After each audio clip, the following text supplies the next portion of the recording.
मायरा, तू अजून जागीच आहेस? हां, जेटलॅग आहे ना मला.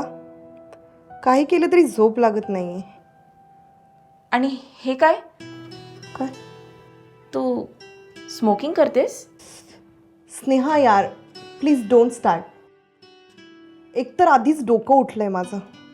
ना झोप लागतीये ना AC आहे इथे. केवढी गरमी होतीये मला. पण सिगारेट आरोग्यासाठी चांगली नसते मायरा. ती बंद कर बघू आधी. आणि आईबाबांना माहिती आहे सगळं? स्नेहा, बीटी नको देऊ यार. आणि डिस्टर्ब नको करू मला.